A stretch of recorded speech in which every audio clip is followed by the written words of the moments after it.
that I can be brief this morning. So, as we all know, the flyer for the sermon had gone out before now. We're talking about stewardship, and for a text, we'll be doing Genesis 1:26 to 28. Genesis 1:26 to 28. And I'm going to read from here. And God said, "Let us make man in our image, after our likeness, and let them have dominion over the fish of the sea, and over the fowl of the air, and over the cattle, and over all the earth, and over every creeping thing that creepeth upon the earth." So God created man in his own image. In the image of God created he him. Male and female created he them. And God blessed them, and God said unto them, "Be fruitful and multiply, and replenish the earth, and subdue it, and have dominion over the fish of the sea, and over the fowl of the air, and over every living thing that moveth upon the earth." Hallelujah. I know that upon seeing the topic, we have a very good sense of the direction of our discussion this morning. And it really, for the most part, is a reminder, is what I hope is a timely reminder of the things that we already know as Christians. So, what we're taking off from this morning is that stewardship started at creation. Stewardship started at creation. And the whole point of creating man, the whole point of God creating man was stewardship, is stewardship. Because when God created man, he commanded him to steward. So that we can infer that the thoughts behind the invention called man is stewardship. Now, a steward is a person who manages another person's property, affairs, or possessions. A steward is a person who manages another person's property, affairs, or possessions. All human beings are stewards. All human beings are stewards. And first and foremost of their lives, the life that you live is not yours. The life that you live is a trust given to you, and there is an expectation of that trust. So if you are not stewarding anything at all, you should at least be stewarding your life. Even if you think God has not endowed you with much, at the very least, he gave you life, which in fact is the greatest gift of all. So when we talk about stewardship, don't think too far. Don't think spiritual just yet. Your life, the very breath that you breathe is a trust. Everything and person that you have is a trust from God to you. And if you approach your life this way, nothing will own you. Nothing will own you. Nothing will weigh heavy on you. And your heart will always stay humbled. If you approach your life like, my life is not mine,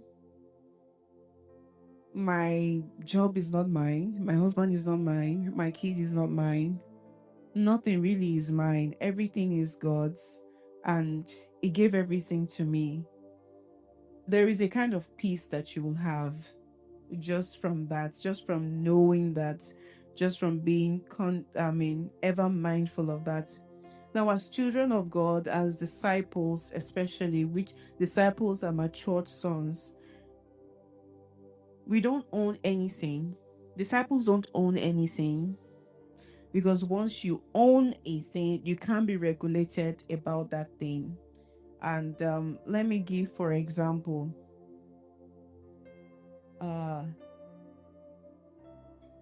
so this space belongs to a person, an individual, or a group of individuals. Now, it's their property. An external person cannot come and regulate them on their property. An external person cannot come and tell them, "Oh, this is how you should do this is how you should do that." because it's their own. I mean, if this phone is mine, you can't talk to me about my phone. It's mine. I can break it if I want. I can do whatever I want with it. I can give it out. I can sell it. I can do pretty much anything with it. It's mine. You can't regulate me on something that I own. So once you begin to own things, you can't be regulated on those things. God can't regulate you. Nobody can regulate you because there is that ownership. And ownership, connotes boundary. With ownership comes boundary. And then we will leave you alone to be owning what you're owning. So you cannot submit what you own. You can't submit what you own. You cannot be accountable for what you own. You can only be accountable for a trust. The beauty of stewardship is that you're able to place a demand on God to take full responsibility for your life. This does not in any way imply irresponsibility. In fact, it implies recognition. When you place a demand on God to take responsibility for your life, it keeps you in check. What do I mean? Going with this phone again. So it's my phone. I can be careless with it. I'll replace it. But if I'm using some other person's phone, I'm more mindful. Especially if it's a kind of phone that I cannot replace. Or even if you can replace it anyways, like the fact that you have to apologize, you look careless, you look. So stewardship, because I don't want people to hear, oh, if it's not mine, then don't care. I mean, you can't take responsibility for something that is not yours. That's not what we're saying this morning. We're saying, in fact, that true stewardship is even greater responsibility, because you acknowledge that this thing is not mine. No, I cannot allow it to fall. No, nothing must happen to it, because I'm going to give account to the owner of the thing. So true stewardship comes with delegated authority. Because we can't talk about a trust if you have no control at all, no powers, no authority over that thing, no leave of use over that thing. So now, delegated authority is not the same as absolute authority. What God did in Genesis was He created and then He delegated significant authority to man. That's not absolute authority. It doesn't remove God from ownership of those things. That God said, okay, and they would dominate and subdue the earth and everything. That's delegated authority. So we should never, and we have that. It comes along with all the many giftings, abilities, tangible things, intellectual things, everything that God has endowed us with. There is that delegated authority that God has given us. But when we begin to err is when we assume absolute authority, that this is mine. Let's look at Matthew 25, 14 to 19. Matthew 25, 14 to 19.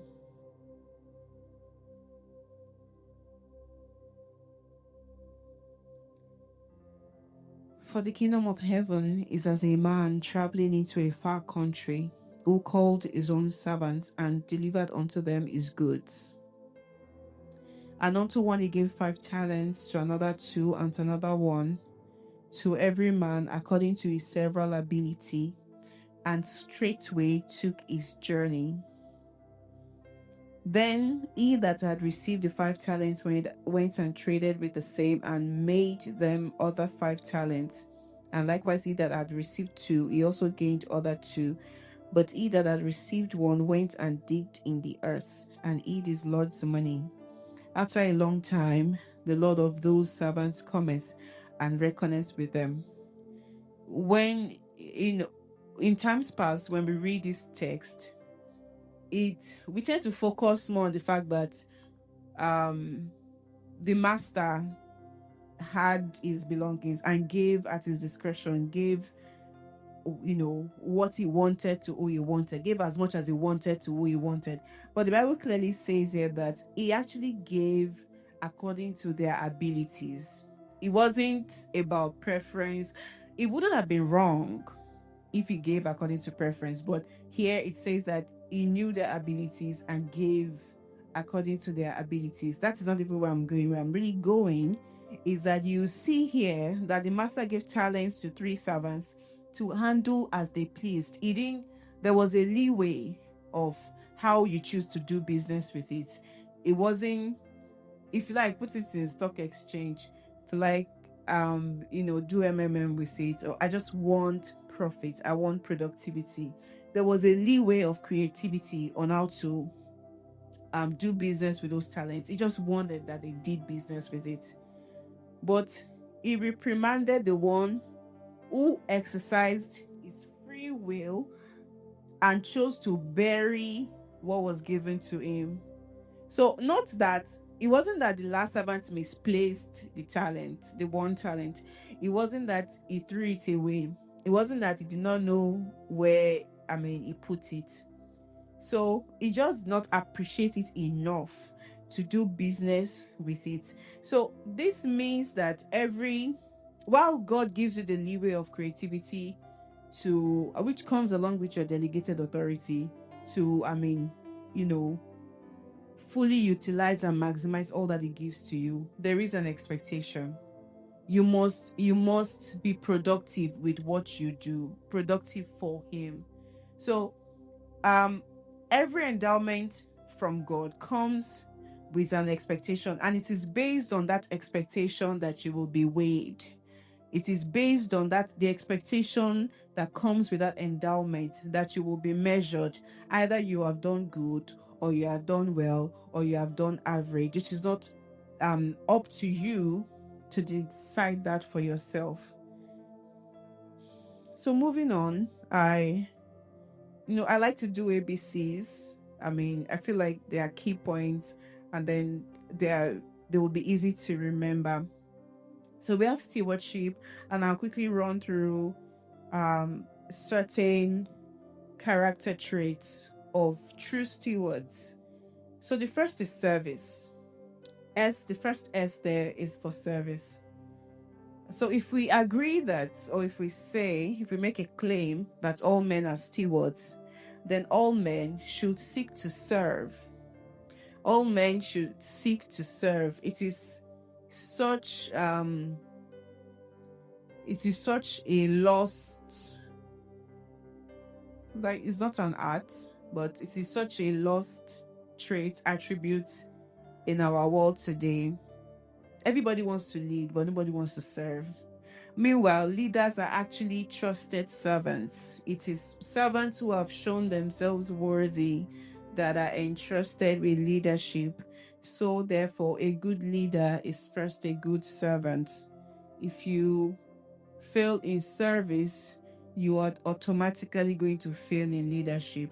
Actually, leadership is continued service, just now with a title, with an office, with greater authority and greater jurisdiction.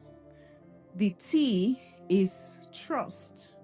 Trust. God owns everything, but employed man to manage defined spheres of influence, which is a trust, like I have mentioned before.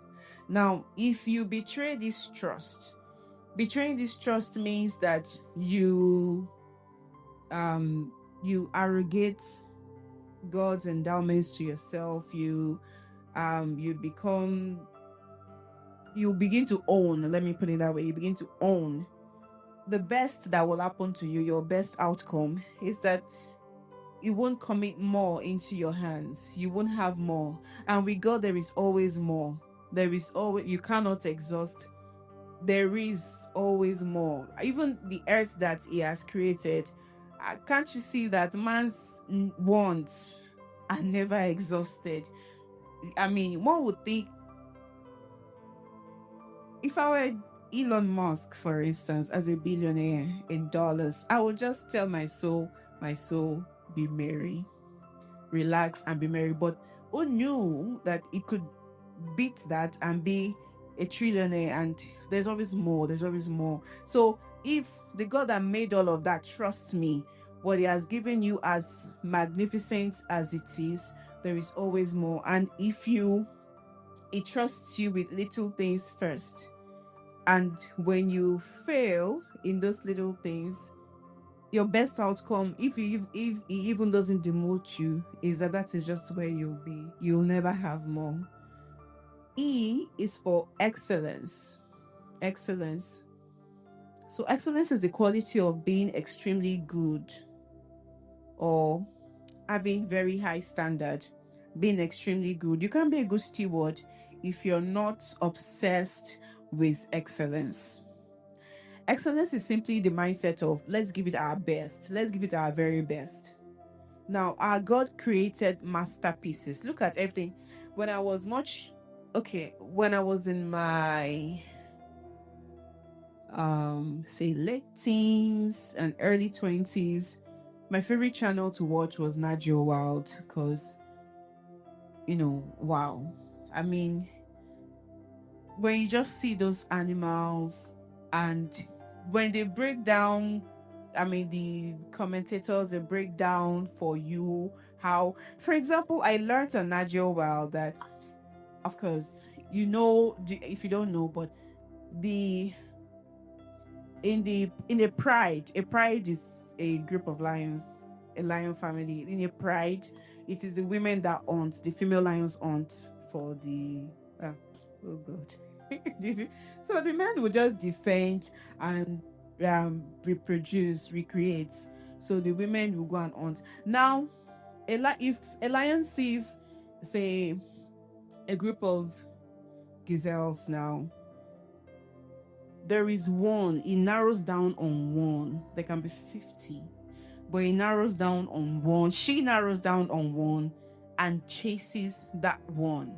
I used to think they used to chase randomly, and the one that they find, no, they narrow down, and then they grab with the claws, the spine, and use this when they are able to get the thing on the ground, use a paw to cover the mouth and nose to asphyxiate that animal, and then bite it. It was it was I just really love to watch that channel.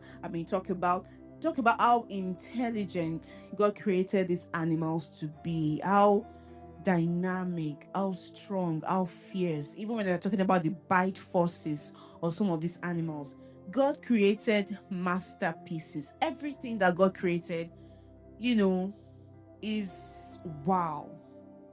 He did such a fantastic job of creation. Everything God gave man, including his own son, is his very best. God, at every instance, has always given man his very best. Now, where did you get your mediocre template? Who taught you that? Whose example is that? Where did you find that? So you can't be a true steward, because there is this it pains me when people associate Christianity and all the benefits that come from Christianity, the grace, the unfair advantage that we have in the Holy Spirit and all of that, and people try to equate it with being lazy, lackadaisical,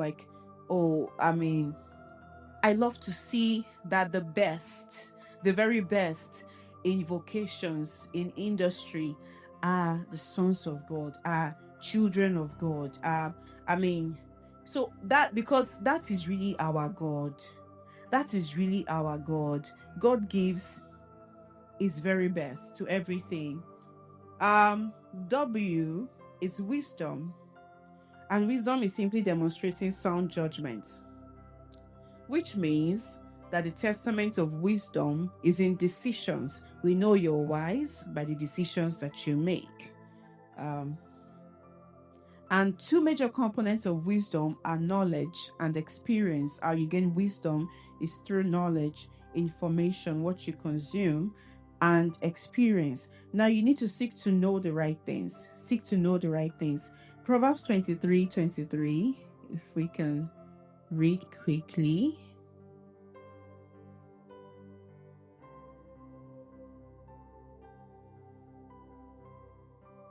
Buy the truth and sell it not. Also wisdom and instruction and understanding. So this passage is telling us that if you are after knowledge, if knowledge, I mean, I'm going to equate knowledge with truth because, um, you know, truth transforms, knowledge transforms too. So I'm going to replace that word for the time being with knowledge. So if it is knowledge that you are after, you will not stumble upon it. You will not stumble upon knowledge. You will not happen upon it. You will pay the price. This implies that the price can be literal money.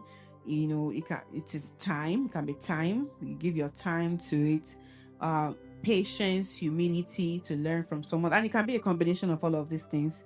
Now, if you desire the truth, you won't stumble upon it. If you desire knowledge, you won't stumble upon it. You will pay the price, and not just any price, not a price, the price.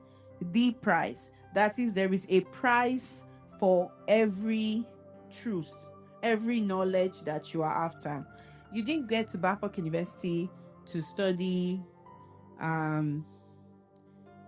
information technology, for instance, and then you tell them that this is how much I have.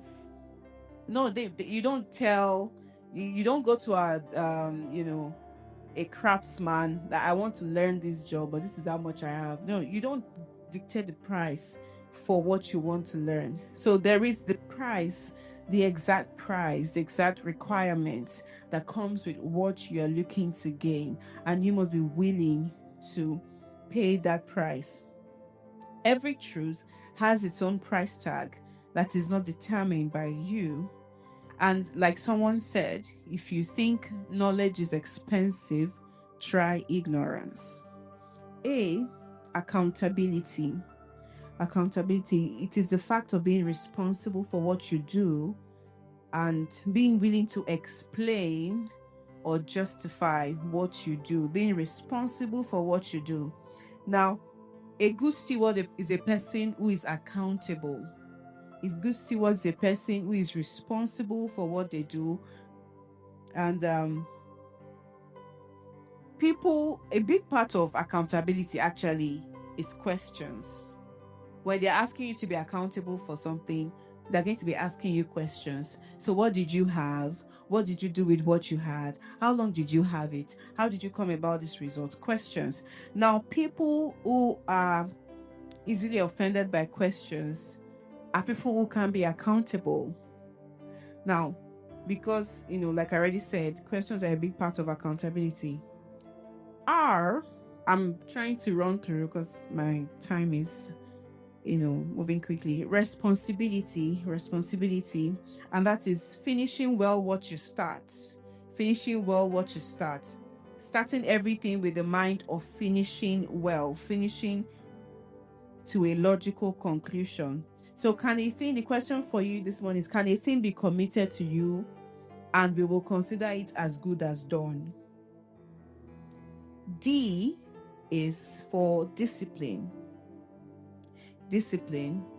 And this is the practice of training oneself to act consistently. Discipline is training oneself to act consistently, exercise self-control, and faithfully fulfill one's duties despite distractions or difficulties. So discipline is a self-training. You will train yourself. 2, you're training yourself to act consistently. The key word there is consistently, and to exercise self-control, and then faithfully fulfill your duties, your obligations, in spite of distractions, in spite of difficulties. That is what a disciplined person is. Now, a disciplined man is a predictable man.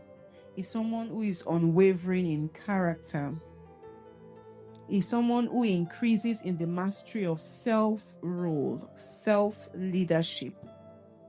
Now, a steward is a person who can self-rule, who has mastered, who is mastering self-leadership, because you can't, the easiest thing, the hardest and the easiest thing to lead, to rule, to master is actually yourself. And you need to start there, especially when if you're going to be leading people, if you're going to be in a sphere of influence.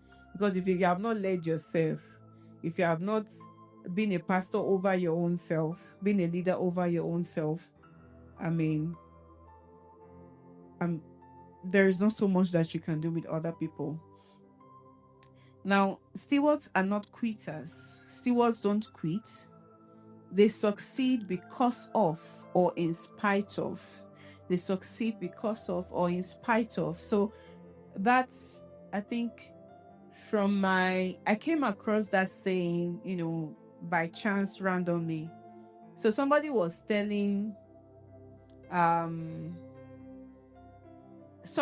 trying to, a person had achieved some things, and by being related to that person, this other person was saying, well, if I was such a terrible person to you, I mean, look at where you are today. You are not, I mean, you're doing very well for yourself, so I must not have been that terrible. And this other person was saying, I am who I am today, not because of you, but in spite of you. And that's a very, may our children not tell us that. So that's that was very loud for me. And what I took from that is that I always succeed. I told myself that I would always succeed. I would always achieve what I need to achieve, either because of people or because of the right circumstances or in spite of. That is the only those are the only two options, but the outcome must always be success. And that is the true posture of a steward. A steward is goal-oriented and is able to self-motivate. There is the blessing of being able to lean on people, having trusted counselors. I mean, when you're down, people who can lift you up and all of that. But, there is a step ahead of that where you are able to self-motivate, where you're able to pick yourself up, dust yourself off, and keep going. Because your cheerleaders may not arrive in good time, may not, if you're the kind of person who constantly needs somebody to, carry them and walk them through life, that may not be very good, because the ability to get back up, get back quickly, resilience is very needed. The next S, we're going to ship now, is sacrifice. And that's the act of giving up something valued for the sake of something else regarded as more important or worthy. Giving up something valuable for the sake of something else that is regarded as more valuable or more important. And, littered through the journey of a steward will be sacrifices. Sacrifice of immediate comfort, sacrificing relationships, shunning favors and privileges for the sake of Jesus and your destiny. And each time we can read Hebrews 11:24-26 for that. That talks about the story of Moses, and how we chose to identify with the children of Israel. With the Hebrews, he chose to identify with slaves, even though he was raised in the king's palace. And if you had played these cards well, it could very well be, on the road to being the next Pharaoh. But he chose to identify with slaves, and he chose to defend them. And we know how that's, the rest of that story. Now, each time you forfeit something because you chose to take a stand for righteousness, you just told Jesus that you consider him more valuable. Each time you say no to a relationship, you say no to a favor, you take a stand that is hard and has hard consequences, and you say, this is what I'm going to do, and I'm doing it for Jesus. I'm doing it for what I believe in. I'm doing it for righteousness' sake. You just told Jesus in that moment that you consider him more valuable. I is integrity. And that's the quality of being honest and having strong moral principles that you refuse to change and consistently defend. Being honest, having strong moral principles that you refuse to change and consistently defend. It is and a big part of integrity is doing exactly what you say you will do, speaking the truth at all times. Speaking the truth, when people say speak the truth in wisdom, sometimes there's a hint of compromise in that statement, the wisdom there. But we're speaking the truth with wisdom, but we're always speaking the truth. It's always going to be the truth, not the watered down truth, not the half-baked truth, but the old truth. So wisdom is maybe just a soft landing, but we're speaking the truth. And believe me, for all the things that I've mentioned, especially integrity, you will be tested for it. You will pay a price for it. You will constantly defend it, because we are in the world system. This does not favor the world system, and you must be ready to fight. And we're going to get there. Humility is the next one. H, humility, and it is having a modest opinion of one's own importance. Having a modest opinion of one's importance. Now, it is also the willingness to place others before oneself without denying one's own worth. It is such a very delicate thing to balance. Humility is not losing sight of who you are. Humility is not saying that I am nothing, I am nobody. But it is knowing who you are, but knowing it moderately. And then, being able to place others before yourself without denying your own worth is such a very delicate balance. It's like a juxtaposition of two contrasting things. And only God can help us, really. And the earliest sign of humility for a Christian is fellowship. Because each time you fellowship, you're telling God you recognize that you are insufficient in yourself. P is purpose. P is purpose. That's the last one that's the last alphabet in stewardship. And that is why you do something. Purpose is simply the reason for doing something. If you do not have your purpose well spelled out from the start, you will not be able to do any of the above.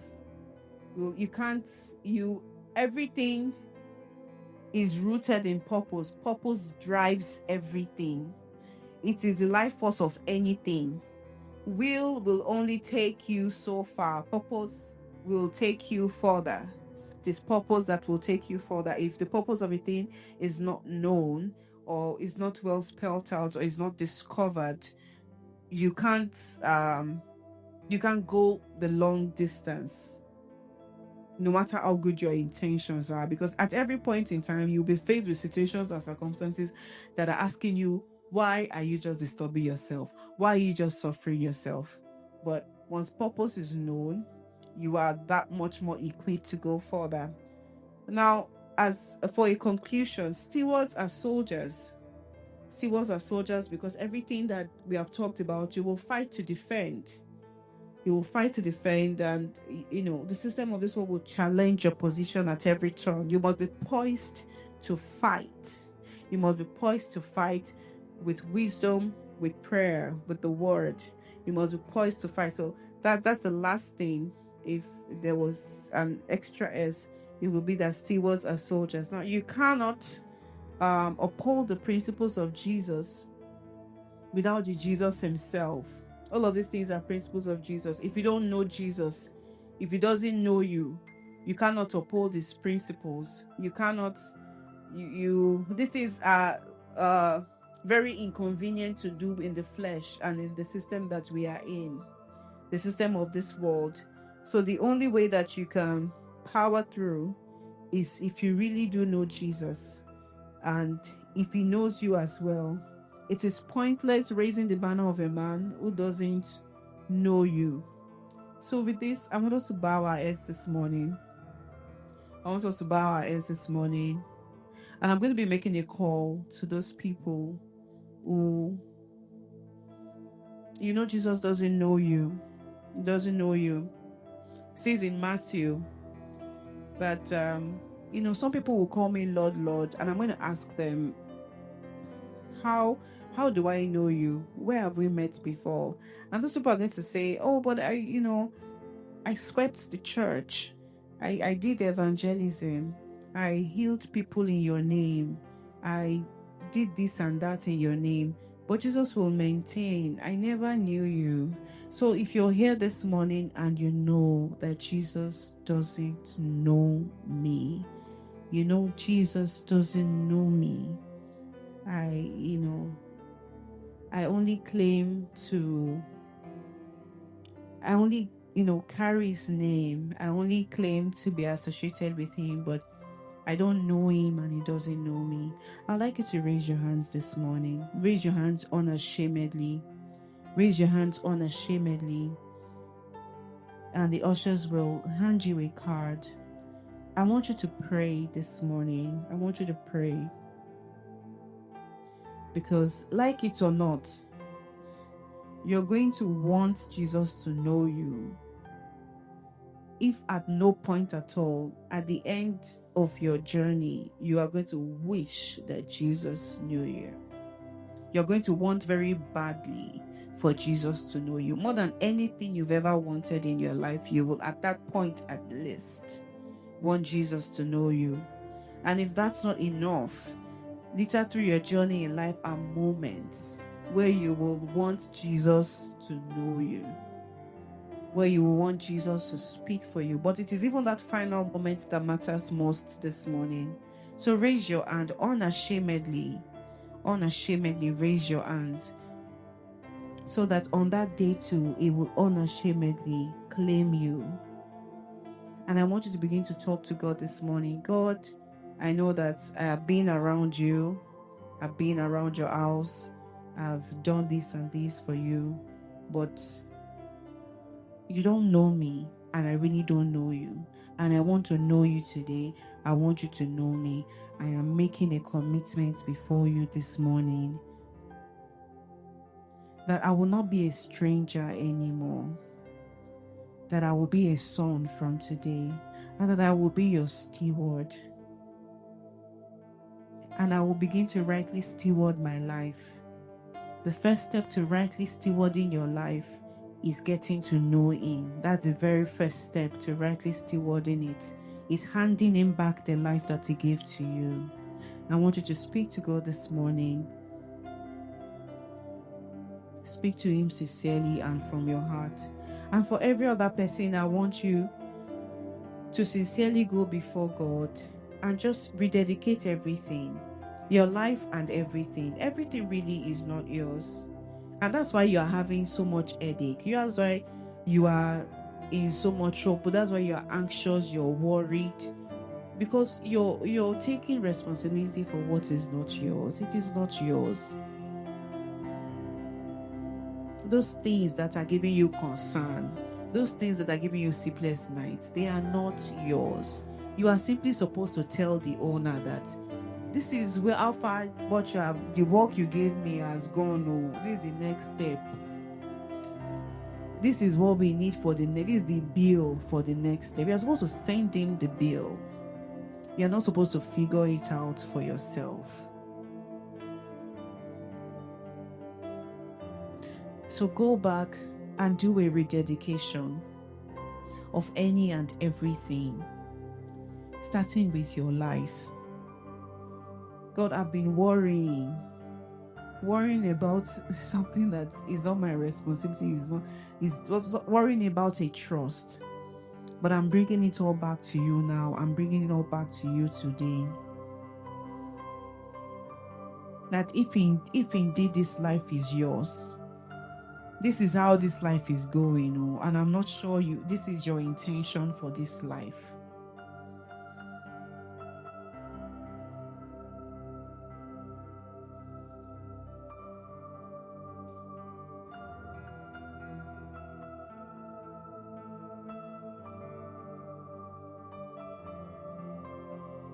Let me allow you 1 more minute to pray that prayer.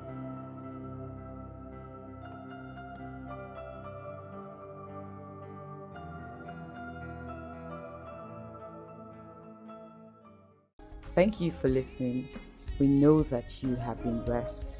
For more teachings and edifying content, follow us on Instagram, Facebook, and TikTok. Also subscribe on Spotify and YouTube at the RCCG Lighthouse. You can also access all our audio sermons on our website at therccglighthouse.com. For inquiries, contact us at 081 281 48261. God bless.